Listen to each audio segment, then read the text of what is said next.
Donc, bonjour encore et merci de nous avoir rejoints.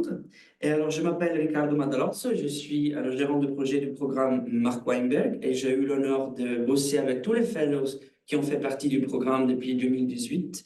Et je suis ici rejoindre par ma collègue Julia Mosquet, qui est mon associé qui bosse aussi dans le programme. Donc, on est ici aujourd'hui pour vous présenter le programme communautaire Mark Weimer et vous encourager à postuler pour le programme. La demande de bourse est ouverte jusqu'au 13 mai, donc on a encore 2 semaines. Et c'est juste pour vous parler un petit peu du programme, mais aussi en espérant que nos fellows nous rejoignent aussi d'écouter leur expérience.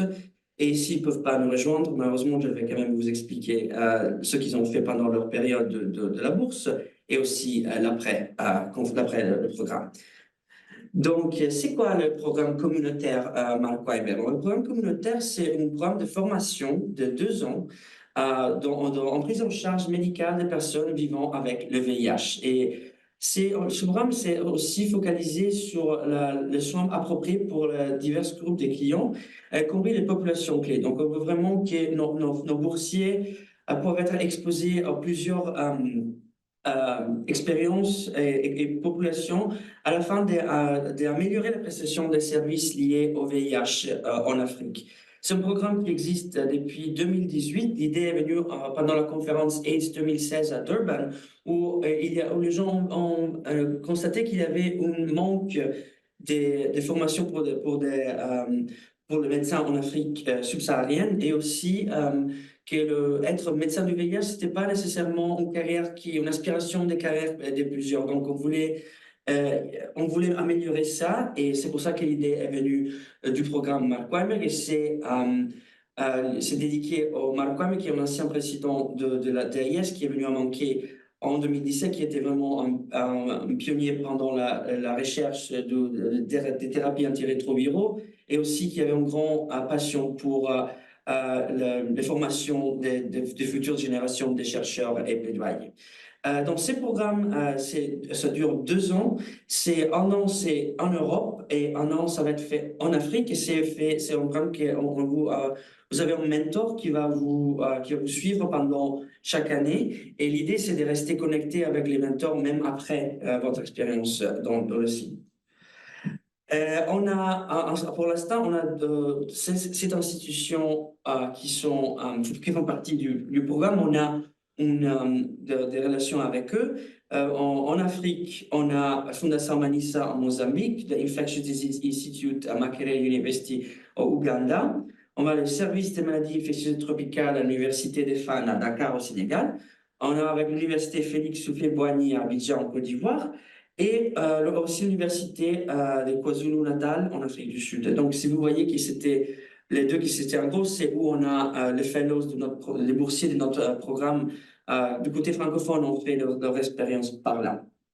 Euh, Après, on a aussi en Europe, c'est Chelsea Westminster Hospital au Royaume-Uni, l'hôpital Saint-Antoine à Paris en France, et aussi l'Institut d'hygiène et médecine tropicale et Universidade Nova de Lisboa à Lisbonne au Portugal. Donc, ça, c'est pour l'instant, on essaie toujours d'embaucher des autres institutions. Pour l'instant, c'est les institutions avec qui on a du partenariat.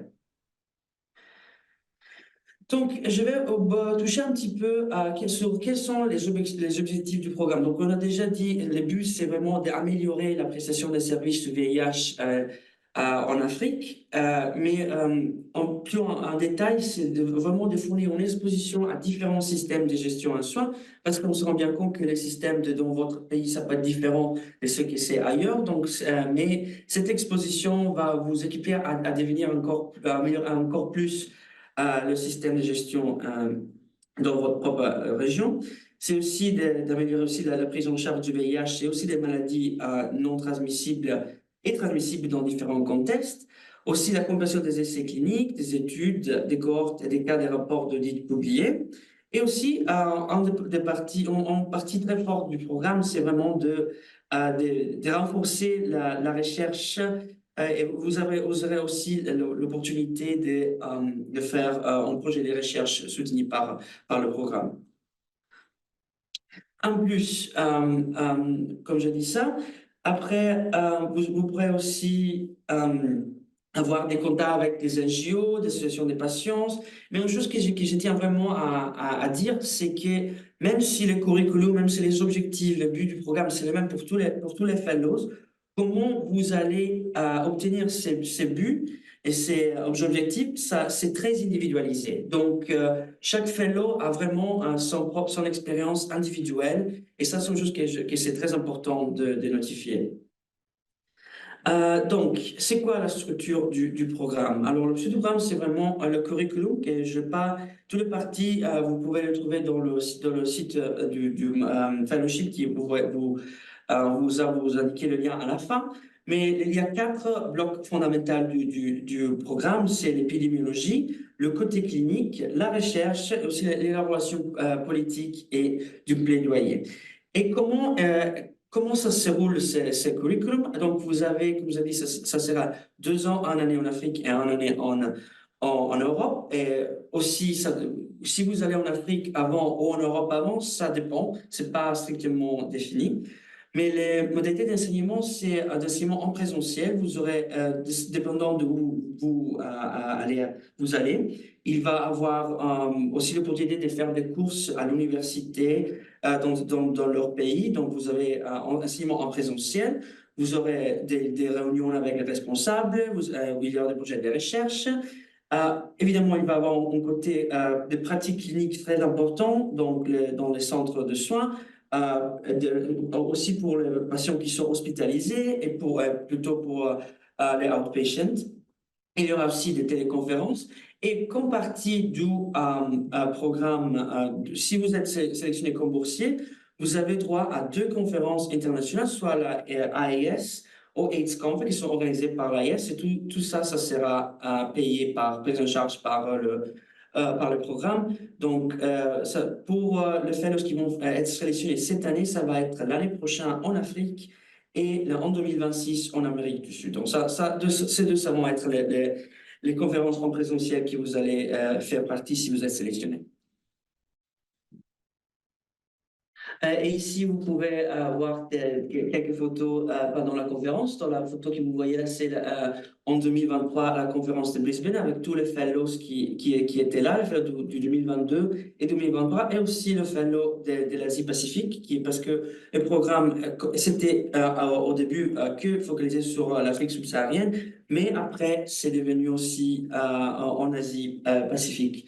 Après, de l'autre photo, il y a le Fellows du 2020 et 2021 qui ont fait partie de la conférence de AIDS 2022 à Montréal. Donc, pendant les conférences, vous avez le droit d'accéder à un programme spécial pour ce qu'on appelle IS Changemakers. Donc, vous avez l'opportunité de connaître des autres gens, des autres personnes qui sont engagés dans la recherche du VIH, qui ont fait partie du programme de l'AIS. Vous pourrez aussi parler avec les speakers de la conférence et aussi avec le leadership de l'AIS. Donc, c'est une expérience très importante et aussi, c'est bien sûr très important pour les fellows de pouvoir parler entre eux en présentiel et aussi parler avec ceux qui financent le programme parce que c'est une chose de le voir écrit, c'est une autre chose de le voir les gens qui parlent vraiment de leur expérience. Donc, comme j'ai dit au début, la demande de fellow est encore ouverte jusqu'au lundi 13 mai. Mais vous demandez quels sont les critères de budget parce que je puisse faire partie du programme. Donc, comme on dit, c'est un programme qui c'est pour les médecins. Donc, il faut vraiment avoir un diplôme de fin d'études en tant que médecin. Et il faut avoir au moins 2 ans d'expérience clinique. Donc, et aussi, je veux dire que c'est un programme pour les gens qui ne sont pas trop avancés dans leur carrière. Donc, même si on n'a pas un âge limite où les fellows peuvent postuler, la priorité sera faite pour les médecins qui sont encore plutôt au début et au milieu de leur carrière, pas vers la fin de leur carrière. Et le but, c'est aussi, les gens vont être sélectionnés aussi avec l'idée qu'ils vont pouvoir partager leur apprentissage avec le plus grand nombre de gens possible dans leur contexte. Donc ça va être un côté très important quand le comité de sélection va faire leur choix. Il faut bien sûr être citoyen et être actuellement en poste en Afrique orientale, occidentale, centrale et australe. Dans l'avenir, on voudrait aussi ouvrir la possibilité aux fellows de toute l'Afrique, inclus l'Afrique du Nord, mais pour l'instant, c'est la région africaine indiquée ici. Bien sûr, il faut s'engager à devenir un spécialiste du VIH et il faut être locuteur d'anglais, français ou portugais. C'est pas nécessaire de parler tous les trois langues, évidemment, mais pour aller à Paris ou aller à Abidjan ou à Dakar, il faut bien parler en français parce que le programme ça durera en français. Donc, je dis en français parce qu'on est en train de faire la promotion pour le côté français, mais ça, c'est égal pour chaque langue. Donc, c'est quoi les documents que vous devez nous présenter pour faire demande?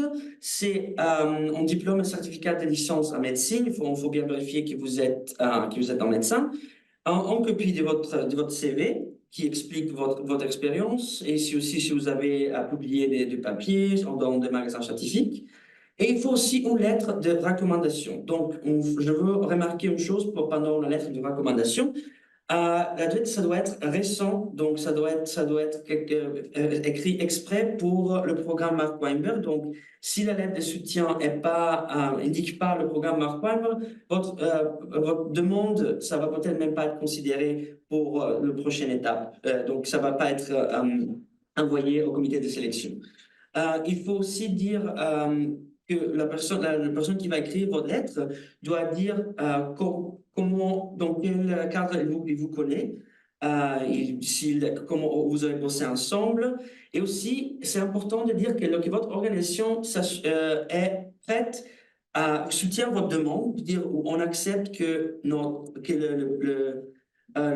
gens qui peuvent poster pour la bourse aillent à l'étranger pendant 2 ans, mais on est prêt à l'accueillir à son retour après le programme.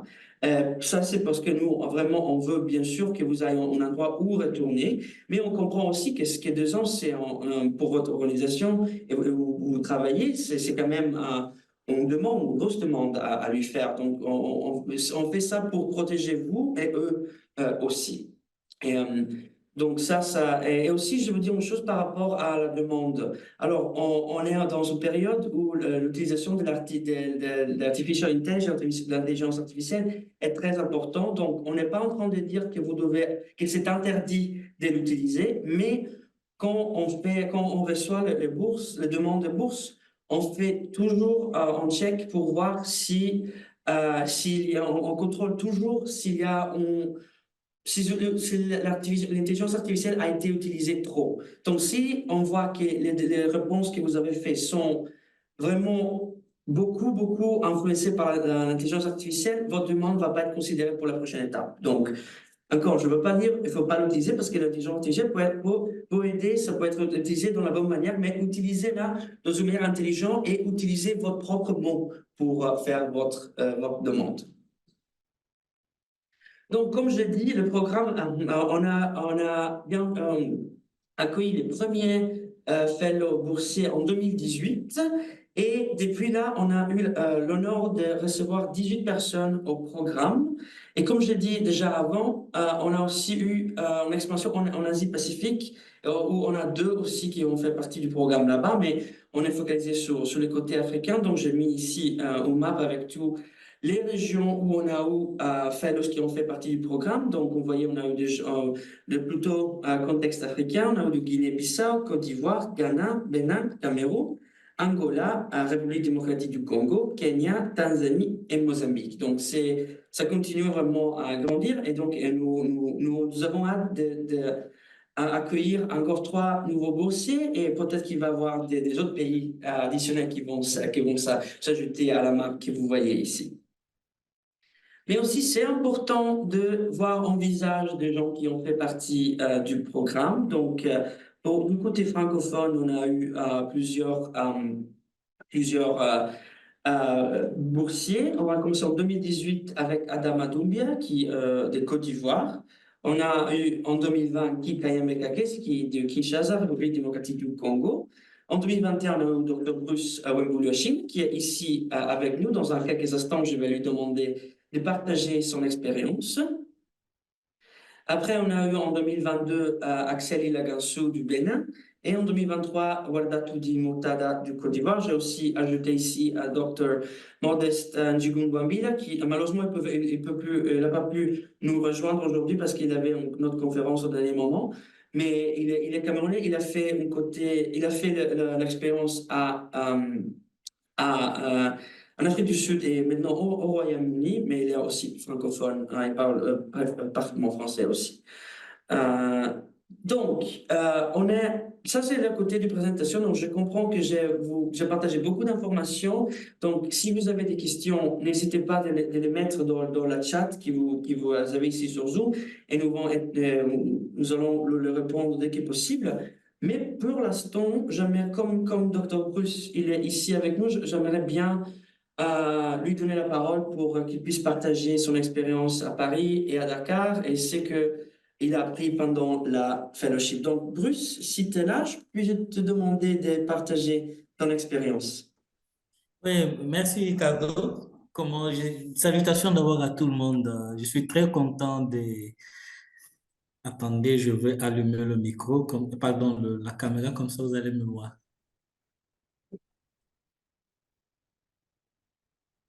C'est bon? Activez de votre côté là. Bon, qu'est-ce qui se passe? La vidéo, elle arrive à mettre la vidéo? On m'a dit, Ça vous ne marche? pouvez pas démarrer votre vidéo parce que c'est l'animateur qui l'a arrêté. Ah, ouais, c'est bizarre. Attends, d'essayer de parler, mais on va essayer de mettre en vidéo. D'accord. D'accord. Je disais merci beaucoup et salutations à tous ceux qui nous suivent entre-temps. Et moi, comme Ricardo l'a dit, je m'appelle Bruce Wembouloua, je suis un ancien maintenant, un ancien fellow de Mark Weinberg Fellowship. Et au fait, il est question que je partage un peu mon expérience par rapport au temps passé dans le programme.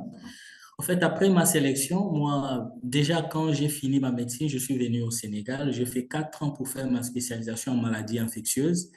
Et à un moment donné, il fallait que je rentre. Bon, je ne sais pas qu'est-ce qui traînait mes pieds. J'ai finalement décidé de rester un peu. J'ai travaillé dans un hôpital militaire à Dakar. Et c'est là que un ami, un collègue avec qui on a travaillé, m'a envoyé le lien pour me parler de l'IAS. Je connaissais un peu vaguement l'IAS avant et après j'ai essayé de creuser pour voir un peu qu'est-ce qui s'est passé, c'était quoi le lien, c'était quoi le programme.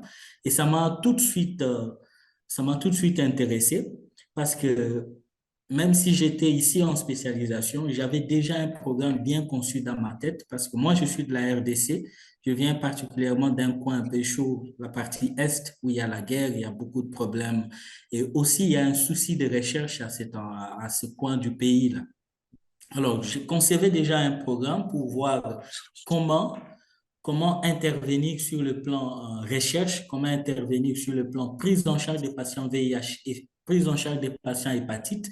Et c'est de là que m'était venue l'idée de faire déjà la spécialisation en maladies infectieuses. Et maintenant, le programme Mark Weinberg Fellowship m'a trouvé dans ces contextes-là et j'ai tout de suite pris l'opportunité et j'ai commencé ma soumission. J'ai rassemblé tous les documents nécessaires et puis j'ai envoyé. Il y a lieu vraiment de saluer le dynamisme de l'équipe de l'IAS parce que moi, je travaillais dans un pays qui n'était pas le mien, dans un hôpital qui m'avait engagé temporairement. Alors que dans tout ce qui est décrit dans le document de l'IAS, il fallait être dans un hôpital et avoir l'autorisation de cet hôpital et signifier aussi que dès que tu finis ton programme, tu rentres dans cet hôpital. Ma situation a été un peu particulière parce que j'avais un contrat à durée déterminée. Et finalement, l'IAS était très dynamique et heureusement, j'avais un médecin colonel qui était très dynamique aussi. Il m'a aidé, il a signé tous les documents pour prouver que j'étais valide et que je pouvais assister au programme. Et là, j'étais inscrit au Sénégal, mais comme un médecin congolais, et là, je suis très reconnaissant par rapport à l'IAS sur ces dynamismes-là. Donc, à partir de ce moment-là, j'ai arrêté à Dakar, je suis rentré au pays. Parce que là, les démarches avaient commencé déjà, il fallait chercher les visas et autres. Et un petit souci que j'avais eu, c'était par rapport au visa. Au tout début, comme moi je suis de Goma, ceux qui connaissent un peu la carte du Congo, Kigali est plus proche que notre capitale Kinshasa. Moi, j'étais allé à Kigali pour chercher le visa. Arrivé là-bas, on me dit non, voilà, le visa de long séjour, ça ne s'obtient pas ici, il faut aller à Kinshasa. Tout de suite, j'ai envoyé un mail à Ricardo, comme toujours. Le dynamisme est là. Il me dit, je te réserve un billet. Tout de suite là, et rapidement, j'avais un billet, je pars à Kinshasa. C'était prévu que je fasse quelques jours, mais là aussi, l'ambassade est un peu compliquée parce qu'il n'y avait pas de rendez-vous, ainsi de suite. Et j'ai passé un mois à Kinshasa. Avec la pression que je mettais, je me suis dit, bon, il faut que j'appelle Karine Lacombe. C'est elle qui était prévue comme mentor à Paris. Je l'appelle. Karine Lacombe entre dans l'affaire. Elle appelle l'ambassade, elle met un peu de pression. Et une semaine après, on me donne un rendez-vous. Et finalement, je prends le rendez-vous. Tout s'est rapidement bien passé. J'ai eu mon visa et ensuite, je suis allé à Paris. Paris, c'était le premier site. En arrivant, je vais essayer de résumer. Au fait, à Paris, il y a principalement deux phases. Il y a une phase où on prend en charge les patients en hôpital de jour, on voit les patients en externe, et il y a une deuxième phase de 6 mois où on va voir les patients en hospitalisation. Donc, Ricardo Lessé, il y a une chose qui m'a parfaitement marqué lors de mon parcours, lors de cette première année-là, c'était le patient transgenre. En Afrique, nous, on est, on est habitué avec les patients homosexuels. On est habitué, on les prend en charge. Mais le fait d'être transgenre, c'est pas encore très courant en Afrique. Et ça, c'était quelque chose qui m'avait tout de suite marqué. Une consultation comme ça, je reçois une transgenre, je ne savais pas déjà quel prénom utiliser. Est-ce qu'il faut dire il faut dire elle, tout ça.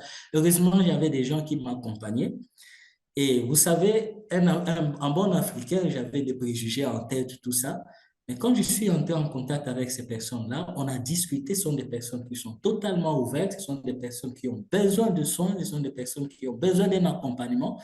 Et avec les mentors qui étaient là, j'ai vu comment ils abordaient ces personnes parce qu'au début, je ne savais pas comment aborder les discours, comment parler avec eux. Karine Lacombe et toute son équipe, ils m'ont aidé. J'ai compris un peu comment aborder. Et tout de suite, je pouvais les recevoir tout seul en consultation et tout évoluait très bien. Et ça, c'est quelque chose qui m'a marqué et c'est quelque chose qui fait à ce que plus prochainement, même ici au pays, tout ça, je peux facilement gérer un service et organiser un service particulier pour les personnes clés, comme on les appelle ici. Et il y a aussi le côté CEGIT. En France, il y a un système où les gens qui ont besoin d'une prise en charge, notamment ceux qui ont eu des expositions, des expositions, que ce soit sexuelles ou expositions sanguines, ils ont un contact rapide avec le système de santé. Par cette plateforme-là qu'ils appellent Cégit, il y a aussi des personnes qui ont des IST, ils ont un contact facile avec la structure sanitaire. Ça, c'est ce qui m'a marqué aussi. Ça m'a permis de voir un peu parce que nous, on a eu beaucoup d'occasions manquées par rapport à ça. On a des patients qui ont des IST qui viennent en consultation et personne ne leur propose le test VIH. Alors que ça pourrait être une meilleure porte d'entrée pour ces patients-là, euh, pour qu'ils entrent dans le continuum de soins. Donc, j'ai appris ces choses-là. Ensuite, on est passé en hospitalisation. Ce qui m'a plus marqué, c'était la gestion des patients hospitalisés avec une approche un peu différente parce qu'en Afrique, lors de ma spécialisation, on a eu beaucoup de patients qui avaient des problèmes neurologiques, des patients VIH, des problèmes neurologiques pulmonaires qu'on gérait déjà parfaitement bien. Mais la particularité en Europe, c'est que j'ai vu, c'est que il y avait aussi l'aspect antibiothérapie qu'on ne maîtrisait pas assez. Et j'ai vu vraiment comment ils organisaient leur réunion de prise en charge des résistances, que ce soit la résistance antibactérienne et surtout aussi la résistance, les patients qui posaient des problèmes de résistance sous ARV. Alors là, j'ai vu des modes d'approche de prise en charge assez différentes. J'ai appris la gigathérapie, j'ai appris où on doit associer des traitements un peu compliqués, des injectables et autres pour pouvoir manager des patients qui ont le VIH multirésistant. Et j'ai appris aussi de nouvelles molécules les nouvelles molécules, notamment les injectables. Et j'ai eu aussi la chance de participer, au fait d'assister à la mise sous traitement de tout premier patient français qui venait pour recevoir le long-acting, le traitement injectable du VIH. J'étais là et ça m'a permis même de faire un article avec Karine Lacombe et son équipe où on montrait au fait que les patients qui viennent pour demander la PrEP, pardon, pour demander le long-acting, il va falloir d'abord faire un génotypage. Et vous faites le génotypage, vous retrouvez s'il y a des mutations de résistance et après vous décidez. Mais on avait un patient particulier qui était complètement, il avait supprimé sa charge virale. Il vient pour démarrer son traitement, on s'est dit non, même si la suppression virale est là, il faut qu'on essaie de voir un peu dans son sang s'il n'y a pas de mutations de résistance. Et quand on a vérifié, on a vu que c'était un patient qui avait des mutations de résistance à l'intégrase alors qu'il n'a jamais été mis sous intégrase antérieurement. Il avait des mutations de résistance aux inhibiteurs non nucléosidiques. Au moins, il avait ça avant. Et avec ça, ça nous a permis de décider et dire que ces patients-là, bien qu'il avait une charge virale indétectable, bien qu'il n'y avait pas de notion d'exposition aux inhibiteurs d'intégrase antérieurement, ces patients-là ne pouvaient pas être mis sous longue active. Pour finir, je ne sais pas combien de temps j'ai. Pour finir, je vais parler de l'aspect formation. Donc, c'est l'IAS qui m'a permis, parce que il y a un certain nombre d'années, moi, j'étais très passionné par les statistiques. Et c'est à travers l'IAS que j'ai fait ma formation en statistique, où je fais l'aspect recherche clinique, je fais l'aspect méthodologie, je fais l'aspect data science. Et ces différentes formations-là m'ont permis à être assez efficace actuellement, assez efficace en ce qui concerne l'analyse des données. Et depuis un certain temps, je fais la mise à niveau de mes collègues au pays pour pouvoir leur apprendre aussi comment analyser les données, comment gérer les données, que ce soit VIH ou sur le plan santé publique. Et il y a même une formation qu'on va bientôt commencer au mois de mai. Et c'est cette formation-là qui m'a permis actuellement, après la fin de l'IAS, de rester dans un service, dans un projet de recherche sur l'hépatite B, où je travaille comme un chercheur et comme data manager. Donc ça, c'est encore un peu d'expérience que je veux avoir parce que j'ai toujours un focus sur mes objectifs pour ma ville d'origine, Goma. Donc après avoir acquis plusieurs expériences sur l'hépatite B et aussi sur l'analyse des données, moi, je finirai par rentrer grâce au contact que j'ai ici en matière d'hépatite B avec Karine et tous les autres. Je vais essayer d'asseoir un service qui pourra faire face à tous ces problèmes-là. Il y a aussi beaucoup de conférences. J'ai assisté à plusieurs conférences pour ne pas monopoliser la parole. Tout ça, c'est grâce à l'IAS et j'espère que ceux qui auront la chance d'être sélectionnés cette année, ils vont avoir presque les mêmes expériences. Alors, je n'ai pas tout dit. S'il y a des questions, on pourra revenir dessus. Merci beaucoup, Ricardo. Merci. Merci infiniment, Bruce, pour avoir partagé ton expérience. Et je veux aussi dire une chose qui t'a aussi remarqué, et, c'est que le programme, c'est pas seulement une expérience professionnelle où, bien sûr, c'est le but, vous allez améliorer vos prestations en prise en charge du patient vivant avec le VIH. Mais comme il a parlé de son expérience avec le transgender, ça va être aussi une expérience personnelle, de développement personnel aussi. Donc, merci d'avoir partagé ton expérience avec nous, Bruce. S'il y a des questions, n'hésitez pas à utiliser la chat. Vous pouvez aussi, je pense qu'il y a l'option de raise hand sur Zoom.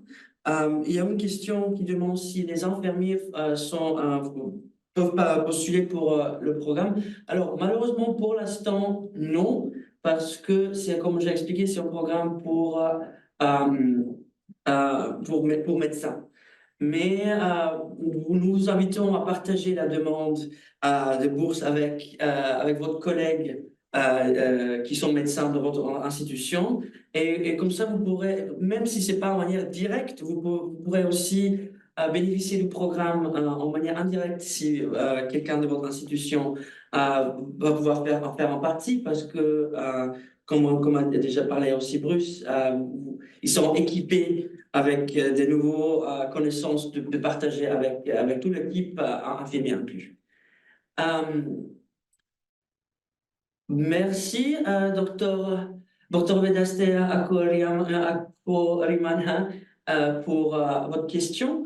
Donc, comment on structure la lettre de motivation? Donc, oui, comme on a touché un petit peu avant, la lettre devrait bien expliquer au début comment la personne la personne qui écrit pour vous dit: je connais docteur, je suis le chef de division, je connais docteur comme dans cet cadre. Après, il devrait expliquer vos points ou quoi. Alors, il va y avoir beaucoup de demandes. Donc, vous devez penser que votre demande euh, doit être mieux que les autres. Les gens doivent être intéressés à continuer à lire votre demande. Donc, dans la lettre aussi, c'est une bonne occasion pour expliquer tout ça. Donc, la personne qui écrit pour vous devrait dire: c'est quoi qui rend vous le candidat idéal, qui explique vos points de force par rapport au travail que vous faites. Et aussi, ça devrait dire euh, quel bénéfice votre institution va avoir de votre participation au programme. Donc, à son retour, il va pouvoir partager toute cette information avec l'équipe. Il va pouvoir améliorer l'ensemble des recherches si on a nos services de prise en charge des clients. Donc, le plus exemple possible, ça va rendre votre lettre aussi le plus important. Parce que je tiens vraiment à vous dire, les gens ils vont penser: ah, ma lettre de soutien, c'est vraiment juste un détail, ça va pas être très important. Au contraire, c'est très important. Et aussi, ça va pas être moi et Julia qui va recevoir qui va évaluer votre demande, ça va être le comité de sélection. Et c'est des gens des médecins déjà très connus dans le monde du VIH, et aussi des mentors qui vont faire partie du programme. Donc, dans vos lettres, vraiment essayer de montrer quoi vous rendre le candidat idéal pour cette programme. Donc, merci encore et j'espère que j'ai bien répondu à votre programme, à votre question. Je vois qu'il y a aussi qu'il y a Axel Gassou, qui est un des boursiers qui fait partie du programme. Bonjour Axel, tu m'entends? Bonjour Ricardo, je t'entends. Bonjour à tous. Merci. Bonjour. Est-ce que je peux te demander de partager aussi ton expérience avec le programme? Dr. Bruce a déjà partagé son expérience. Et si tu pourrais aussi nous parler un petit peu de comment ça déroulé ton participation au programme Mark Weinberg depuis 2022 quand tu as quand tu as rejoint le programme. Bien sûr, Ricardo. Bonjour à tous. Moi, c'est Axel Gansou. Je suis médecin, infectiologue d'origine béninoise. J'ai démarré avec le projet en 2022. Et pour la petite histoire, moi, j'ai fait ma médecine générale au Bénin et j'ai fait ma spécialisation en Côte d'Ivoire, où j'ai passé 4 ans et je suis rentrée, intégrée. J'ai essayé de m'intégrer, c'est jamais simple. Et c'est là que un de mes enseignants de la Côte d'Ivoire, il m'a partagé euh, l'annonce de l'IAS. Vraiment, pour être honnête, quand j'ai vu ça, je me suis dit, c'est pas fait pour moi.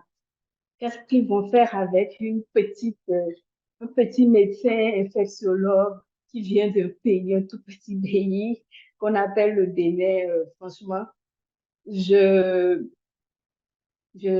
d'abord laissé tomber, j'ai ignoré le mail et il nous renvoie un autre mail où il dit postulez, postulez.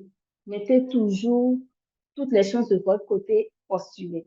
Là, je me suis dit, bon, j'ai rien à perdre. Et je me suis assise, je me suis concentrée. j'ai demandé à mon mentor de me faire une lettre de motivation, une lettre de recommandation, pardon. Il me l'a faite. Et vraiment, la lettre de motivation, je l'ai écrite sincèrement en pensant à tout ce que je peux accomplir, tout ce que je peux faire si vraiment l'occasion, l'opportunité m'était donnée. En fait, c'est comme ça, moi, j'ai écrit ma lettre de motivation. Et je l'ai envoyée. Et vraiment, j'étais vraiment surprise quand j'ai eu le premier mail où on me disait, oui, ta candidature est intéressante, on voudrait te voir en entretien. Donc, pour dire en fait que tout le monde a sa chance, peu importe de quelle région de l'Afrique on vient, tant que le parcours est cohérent, tant qu'on voit à travers ce qu'on écrit que vraiment il y a un projet derrière et que c'est un investissement, puisque c'est quand même un investissement, c'est un investissement qui pourrait porter son fruit en matière d'impact, je pense qu'on a toutes nos chances. Donc, c'est comme ça, j'ai intégré le programme avec une équipe formidable. Franchement, Ricardo, toute l'équipe, ils nous accompagnent à chaque étape. Il n'y a aucune question, n'importe quelle préoccupation, on peut en parler à chaque moment, etc. Même les mentors, la professeur Karine Lacombe, franchement, elle est formidable. Elle nous accompagne. Et quand on arrive là-bas à Paris, parce que contrairement à ce que moi-même je pensais, il y a une différence entre aller en vacances dans un pays et y habiter et surtout s'intégrer dans le domaine médical. C'est totalement différent, franchement. Donc, ça demande, quand l'équipe qui te reçoit t'ouvre les bras, c'est un peu plus facile. Donc voilà, le mentor, elle nous aide. On fait les consultations avec elle. Sa porte est toujours ouverte pour nous. On fait les consultations avec elle. Elle nous accompagne littéralement de bout en bout. Et ça nous donne vraiment l'opportunité, je peux dire, ça nous ouvre les yeux sur un nouveau monde, en quelque sorte, puisqu'on assiste à des conférences, il y a des conférences qui existent, mais moi, franchement, je ne pensais pas pouvoir y assister. On y assiste, on participe effectivement à cette conférence-là. Également, la rédaction d'articles. Moi, je me suis associée avec des collègues de Saint-Antoine, on a travaillé sur le passage de l'hôpital à la ville par rapport aux antirétroviraux injectables. Formidable, une expérience vraiment formidable. On apprend la soumission des articles aux normes internationales, vous voyez un peu. Et puis, euh, la grande, la grande nouveauté en griffe, c'est le contact avec les personnes de transgenre. J'ai entendu Bruce en a parlé un peu, euh, la manière d'aborder l'attitude même à avoir, parce qu'il y a des gestes qu'on peut faire de façon inconsciente, mais qui sont très discriminants. Surtout pour nous qui sommes restés en Afrique, surtout moi dans ma région, où la culture les met carrément de côté, ces personnes transgenres, même les personnes qui ont des rapports sexuels, les hommes qui ont des rapports sexuels avec d'autres hommes, ils sont carrément mis de côté. Donc, on a le contact, certes, mais on n'a pas le bon apport. On n'a pas le bon apport avec eux. Donc, ce stage-là m'a permis vraiment d'avoir tous les rudiments nécessaires. Je pense qu'aujourd'hui, à mon niveau, je peux aisément mettre en place un tel système chez moi, franchement. Et tout à fait à l'aise de discuter avec eux. Je sais désormais comment les prendre, comment être sûr que le traitement, le message que j'apporte est bien reçu et avoir l'impact que je cherche tant sur ces populations. Donc, j'ai parlé des conférences qu'on arrive à atteindre, des articles qu'on arrive à écrire, les échanges qu'on a, les cours. Il y a même des cours qu'on vous permet de suivre, les DU. Alors, moi, j'ai fait 2 DU en un an. Actuellement, je suis encore en train de faire un diplôme universitaire. Tout ça, ça me permet d'asseoir ma pratique médicale. En dehors de la pratique médicale, ça me permet d'être un meilleur chercheur. Ça, c'est pour la première année. Actuellement, je suis à Dakar, au Sénégal. Je sais pas, je veux pas prendre trop de temps, Ricardo. Donc, j'essaye d'être un peu brève. Actuellement, je suis à Dakar, au Sénégal. Ce retour, en fait, en Afrique, c'est dans un pays différent que le mien, me permet déjà de faire une adaptation de ce que j'ai appris en France à la réalité africaine, qui est la mienne.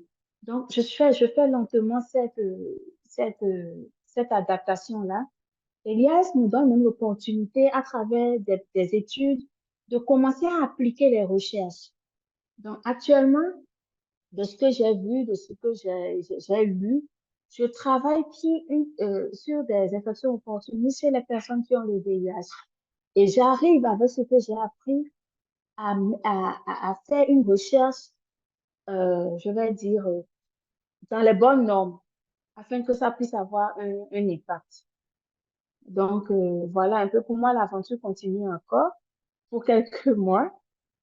Et vraiment, je suis encore une fois honorée et très reconnaissante de pouvoir être un fellow du Macondé.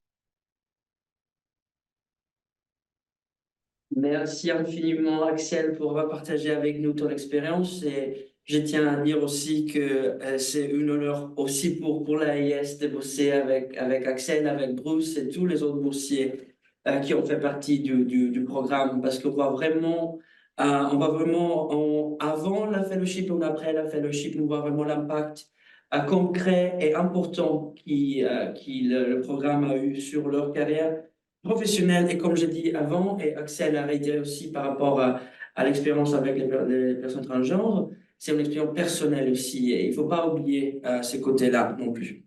Donc, merci. On a eu encore des questions dans la chat, on a essayé de répondre le plus possible. Il y a aussi je crois qu'il y a une question encore. Donc, le docteur Claude Kiwanuga, on va vous laisser parler, donc vous pouvez poser vos questions.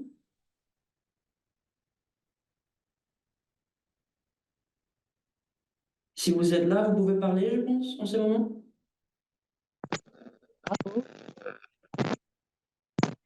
Vous m'écoutez? Oui, Allô? oui. Oui, on vous entend.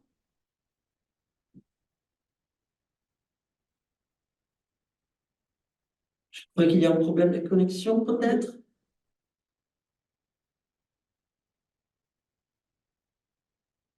OK.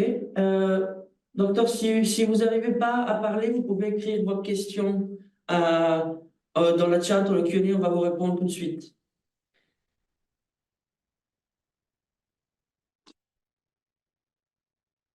OK. Est-ce qu'il y a des autres questions? OK.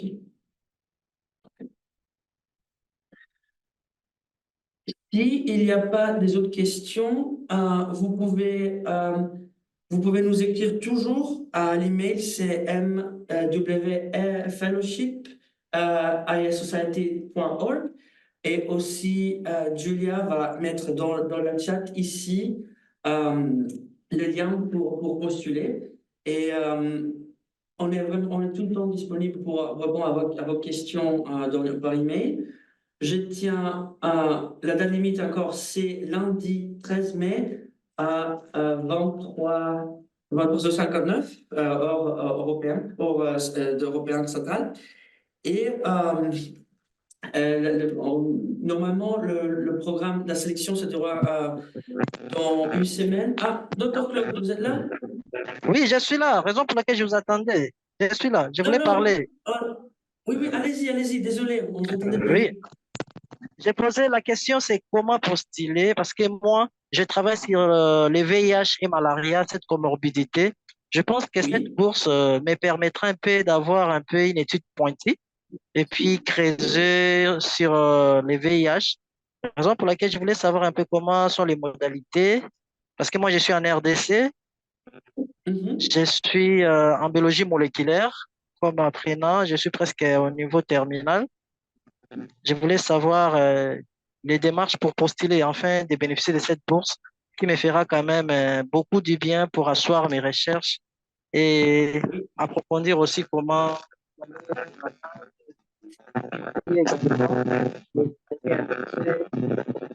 Ah, docteur, désolé, on ne vous entend plus. Je suis en RDC, Oui, je oui. suis en biologie moléculaire, je suis au niveau terminal et mon domaine de recherche, c'est le paludisme, la comorbidité paludisme et malaria.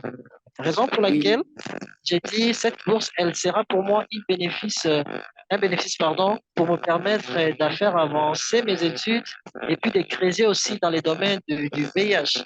Raison pour laquelle je voulais savoir comment procéder, on fait comment pour Oui. postuler et quel est le lien qui est disponible qui nous permettra un peu de faire passer notre candidature.